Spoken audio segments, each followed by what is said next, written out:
What is going on, guys? DragonTamerBlayde here, back with some more Elder Scrolls Legends, and today we're going to be taking a look at some more revealed Isle of Madness cards. We're going to talk about my thoughts. We're going to score them from 1 to 5 stars. In between as well, we'll do half stars. If you missed the first video, it's 2 days ago on the channel. You can check out the playlist. I'll try to remember to put a card on the screen as well. But first things first. I'm not going to go in order because I opened the windows way out of order. But this card we're going to look at first was revealed right before my Tiny Dragon reveal, which if you haven't seen that already, go check that out as well. This one was revealed by Justin. It is the Hulking Scalon. 10 cost, 10/10, immune to lethal, immune to shackle, and it cannot be targeted with actions. So, there's a general rule of thumb when it comes to creatures that if it costs more than like 5, it needs to do something as soon as it hits the board. And the reason for that is, for example, if you were to play a 10 cost creature and your opponent removes it with a lightning bolt, you lost a massive amount of tempo. It's just, you wasted a turn, essentially. You traded a card for a card and your opponent has 5 magical left over. But the reason why I think Hulking Scalon can do a pretty decent job of kind of bucking that trend is 3 things here. Immune to lethal, which means your opponent can't play Fighter's Guild Recruit and ping it. That is huge for a creature who's basically relying on its raw stats to make an impact. So being immune to lethal is already huge. Immune to shackle, not quite as crazy, but it's still really good because if you're playing a 10/10 body on the board, chances are you want that 10/10 body to deal 10 damage to your opponent's face. They can't do that if they're shackled. So not being shackled, while being probably the least impactful of these 3 abilities, it's still a really good one. And this one as well, your opponent cannot target Hulking Scalon with actions. No javelins, no cast into time, no Edict of Azure. The only way you're removing this card is something like Dawn's Wrath, which does not explicitly target Hulking Scalon, or something like a Leaf Lurker, because that is an ability, not an action. So I think this card is pretty solid as far as late game cards go. I don't think there's going to be a ton of decks built around it, but I do think that this card has the potential to make an impact at some point over the next expansion if the meta can fall its way a little bit. And for that reason, I'd give this card like a 3-star rating, and I could potentially see it going up to like a 3.5 star. Maybe I'm underrating it a little bit. I'm also could be overrating it a little bit, but I think 3.5 stars is probably its ceiling. I'm pretty confident in giving it 3 stars though. You can definitely win games with this card. I think this card is going to be fantastic in Arena. Unfortunately, it is an Epic, so it's not as likely to work out, and Arena doesn't always go super late game that well, but I think this is still a really solid Arena card, and a solid card overall, and it's cool, so bonus points for being cool. Next card. This was revealed by either a magazine or a website, I believe. Ghost Fanatic. Neutral card, 3 cost, 3/3, and Ghost Fanatic costs 1 less for each creature that died this turn. So potentially, if, let's say, I have the ring, turn 1 I play Scouting Patrol, you play a 1/2, a 2/2, a 3/2, whatever, and I trade, Scouting Patrol's not the best example because they go into 2 separate lanes. Let's say I ring out Crassius' Favor turn 1, and then you play a 1/2 or a 2/2. I can trade my 2 tokens in, and this guy becomes a 0 cost 3/3 on turn 2. Is that super likely to happen a lot of the time? No. But I think that there's a fair amount of more aggressive decks, and especially tokens lists, that would love running a card like this, which can quite often be, at worst, a 1 cost 3/3. Because by turn 2 or 3, you're pretty often going to be trading on the board.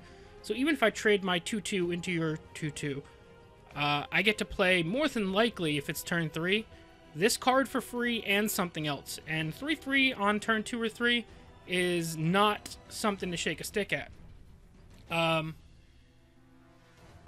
It's one of those cards that's probably going to get worse as the game goes on, but even still, in the late game, a 3/3 is okay, not great. But I do think that aggressive decks are going to be able to love this card. The more aggressive, the better. The more creatures you're putting on the board, the better. I would give this card like a 3.5 stars just because of how strong aggro is in the game at the moment. And I could even see this card having a ceiling of like 4 stars. I've seen a lot of people talk about needing to nerf this card right off the bat. I don't necessarily think so. I do think aggro is really, really strong right now. But if you were to give me the option of nerfing a handful of aggro cards, I don't think this card would make the list. Probably even the top 5 cards I would look at. Obviously, we haven't played against it yet, so I could be way wrong. I just think this is a really, really solid card. I don't think it's broken. So that's why I'd give it 3.5 with the potential ceiling of 4 stars. It's a really good card, and it might swing tokens back into favor. Next card was revealed by Matt Oblivion. Sorry, I'm so thirsty today. I told you guys yesterday I'm getting sick, so I'm trying to avoid it by drinking a ton of water. But we have the Ring of Lordship. This is probably in my top 3 cards revealed so far. Ring of Lordship, a 1-cost item, gives +0/+2, so it's 1 less than a Maple Shield and costs 1 more. But your creatures with the same type as the wielder cost 1 less. What does that mean? Tribal! Tribal anywhere you want. Any tribal, pick a tribal, play the tribal. Ring of Lordship makes it better. You wanted to play Tribal Argonians. This is instant synergy between all of the cards. You want to play, I don't know, some weird tribal that doesn't really exist at the moment. You want to play items Tribal Redguard. Bam! Ring of Lordship is double synergy. Redguard and item. Like, I love this card. I don't think this card is crazy broken, but even something like, you guys know I love dragon decks. Most dragons are expensive. Most of them cost 4 or more. If I play a Ring of Lordship on, for example, Tiny Dragon, since it costs 2, or we'll talk about another card in a minute, but Tiny Dragon costs 2, all of my dragons cost 1 less. That is huge. That is the difference between playing 1 dragon a turn and 2 dragons in turn. And double the dragon synergy and putting 2 really good bodies on the board is fantastic for dragon decks. I think this is a really good card. I don't think it'll be quite tier 1 because there's not really any close to tier 1 meta decks. Maybe Orcs could push back in, but there's already so many other good warrior decks. But obviously the easiest and the most gimme way to make this card great is to play it onto Reflective Automaton, and any creature in the game gets 1 cost reduction. So that's just huge. I mean, playing a 3-cost 2/5 that costs 2 cards but makes every creature you play afterwards, until it dies obviously, costs 1 less, bonkers. Playing it on a creature with a Gardener of Sword on the board, every creature costs 2 less, bonkers. I love this card. I would give this card, like, I don't know. I don't think it's going to quite... It could potentially create new decks. I don't think it's going to rule the meta. For that reason, I think I can't give it any more than, like, 3.5 stars. The fun potential would put it in the 4-star category. But I think power level is probably in the 3.5 star range, just because Tribal's not as supported as I would like it to be. But still, I'm loving it. I'm completely loving it. Next up, we had a card that was revealed by PC Gamer today. PC Gamer, I think it's a magazine. I think it also is a website. I don't know if they have a magazine, actually. It might just be a website. But a unique legendary Serial. 3-cost, 3/3 with a Pilfer effect. Reduce the cost of the top card in your deck by 3. I love this card. I've seen a lot of people hating this card, thinking it's horrible, going back and forth on it. I think of it this way. This card's power level depends 100% on whether it swings once. If it swings once, the card is really, really good. If it swings any more than once, the card is absolutely insane. If it swings 0 times and it eats up a creature on turn 3, the card's okay. I don't think this card is ever flat out horrible. There's not a ton of super impactful summon effects on 3, so I don't think you feel horrible about playing a 3/3 do nothing. And then just, it has the potential to snowball and just go crazy. If you play this on turn 2 and you swing and you hit, let's say, I don't know, next turn Torval Extortionist, and turn 3 you're playing like, or turn 3 or 4 you're playing a 7/5 for 2. That's really, really freaking good. You could potentially even put this into some sort of slay deck that runs Skooma Underboss, so slaying the tokens reduces the top card of your deck. I think the card's really fun. I think the card's really good. You're going to be able to have some like crazy early game plays that normally are impossible in this game because of this card. I would put the power level of this card at, I would say, I want to say 4 stars, but I want to go back down to 3.5, but I'm going to say 4 stars just because of the power swings this card is capable of. I don't think this card is quite going to, like, for example, make Pilfer Monk quite a thing, but I think the certain number of mid-rangey or combo-y decks that play this card are going to love it, and it's going to be able to kind of create some new synergies or new combos that we haven't seen before, and I think that's fantastic for the game. I like this card a lot. I can't wait to give it a try, actually. Slay Scout's got a lot of tools, and we're getting into a couple more of them today. Slay Scout's about to get much more fun. Speaking of Slay Scout, Charmer revealed this today, the Fork of Horripilation. Horripilation? I don't know if I'm saying this correctly. It's a unique item. We don't have a ton of those. 3-cost item that gives -2 + 0, so that's unique as well. think it's the first item that gives minus stats. Slay, sacrifice Fork of Heraclitus and draw 3 cards. I saw this and I was like, oh my god, it's extra draw that Slay Scout's been dying for. Slay Scout wants draw so bad that I've run things like Pomarot Renegade, although he's not horrible. I've tried to force Cicero into being a thing. As much as Corner Club Gambler doesn't fit the deck that well, I've ran that. All because of how much it wants extra draw. The fact that I can use this item, and if I have a Brotherhood Sanctuary on the board, and I can kill a Night Mother token and draw 6 cards, oh my god, I love this card. I don't think this card can just get yammed into any deck, although drawing 3 cards is an incredibly powerful effect, and part of the Slay effect is the Fork gets sacrificed, so you can't do it over and over again, it's a one-time thing. But the ability with, like, Rage and Brotherhood Sanctuary should give a couple other decks a really powerful way to draw cards. And even, like, a regular deck, if you put this on, I don't know, your Young Mammoth on turn 3, and then you play this, like Young Mammoth on 2, you play this on 3, and Young Mammoth's going to trade into most things still as a 2/4 on turn 3. Not everything, but a lot of things. And then you can draw 3 cards as like your mid-sorcerer, which doesn't really have a good way to draw cards. I think this card's really strong. I think it's going to struggle finding a home. For that reason, I'd give it 3.5. We're getting a lot of 3.5 stars today. But I could see this card...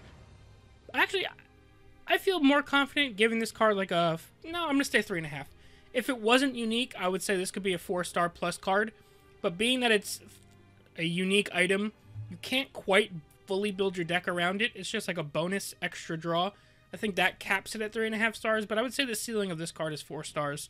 If a couple things go its way and certain decks are running this card.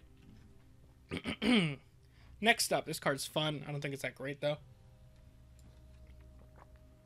Next up, we have Severa Atronach. 3 cost, 3/3. Got a new Daedra. It's one of the rarer types in the game. You may sacrifice another creature to give Severa Atronach its power and health. So I think the most obvious card that a lot of people thought about when they saw this was Siege Catapult. So you can have a turn 3 8/8.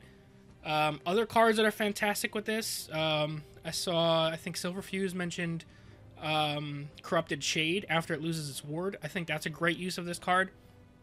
If you were running like a Silent Warrior or Silent Sorcerer, and you couldn't get your Imprisoned Deathlord to go off, that would be a two card combo for a 10/10 on the board. I think that's really solid. Like I said, I don't think this is a fantastic card, but I think that this card is fun, could be decent in Arena. If it eats up a Haunting Spirit, that's pretty solid. Or you can even do something like trade in a creature. If it doesn't die, but you know it's going to die next turn, you can eat that creature, so you put it on here. There's a lot of different uses for this card. I don't think it's particularly great. I would give this card like probably like a 2 stars. I could see it going up to like 2.5, just because of how popular Warrior is. I don't think this makes the cut in those Warrior lists, but this card is just... Warrior's good enough that I could run this card, and this card would be good because of how good Warrior is. So I think this card's like a 2-star card. Fun level's probably like a 3-star fun level. Okay in Arena. Like I said, I don't think the card's particularly good, but I think it's going to be a fun card to use. And the last card we're going to talk about today, because I'm trying to conserve cards, try and stick it to, 7 to 10 cards per day that I'm going to talk about as they roll out. But we have Squish the Wimpy. Everybody's been talking about this card. I think this card is absolutely bonkers in that Slay Rage Warrior deck that's been pretty popular as of late. I think this card is amazing for Slay Scout. You can force trigger your Slays, you can force trigger Lucian, you can force trigger your Falkreath Defiler, your Blood Magic Lords. All of those Slay effects you can force trigger, and the fact that it's a 2-cost action means you can start doing that very early on in the game.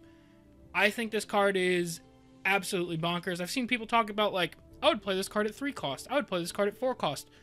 I agree with them. I don't know if I'd play it at 4 cost. I would certainly play it at 3, and I would have to strongly consider it at 4. Any creature-based deck is going to love this card. It's essentially a removal card. And don't forget, if you battle, you can still attack. So let's say I have a Bleak Coast Troll and you have whatever card on the board. I can play Squish the Wimpy to trade into your creature, and it won't count as Bleak Coast Troll's attack. So I'll kill your creature, get +1/+1, and still get to hit you in the face for 6. And all it cost was an action, a 2-cost action. There's so many different ways that I want to use this card. I'm most excited for it in Slay Scout because Slay Scout has always been jealous of Slay Rage Warrior's ability to use the sword and crossbow, and same thing with Slayer Rage Archer. So Slay Scout's always been jealous of those two classes because of those cards, and while you can't quite replicate that, and Slay Rage Warrior is going to have access to the sword and this card, I think this card is enough that Slay Scout can maybe start getting on a power level that's equal to this card. I think we're going to see this card very, very often in a lot of decks. Very early on and probably for a while. I wouldn't be surprised if this is one of the first cards they start looking at very, very strongly. I'm not going to start claiming things are going to get nerfed yet because I haven't seen the entire set and I haven't seen what people are playing. But I think this is going to be one of the defining cards of this expansion so far. I know we're only about halfway through, so I could be way wrong on that front. But I would put this card at a solid 4.5 stars. This could even be a 5-star card. That's how strong I think this card is, and I can't wait to try it out in Slay Scout. But yeah, that's going to be it for now, guys. We'll have more card reveals to talk about tomorrow on the channel. Let me know what you guys think about the cards that we talked about today. Any synergies I missed. If you guys agree with my ratings, let me know down below in the comments section. Let's get the discussion going. But yeah, thank you guys all very much for watching. I'm DragonTamerBlayde, and I'll see you guys next time.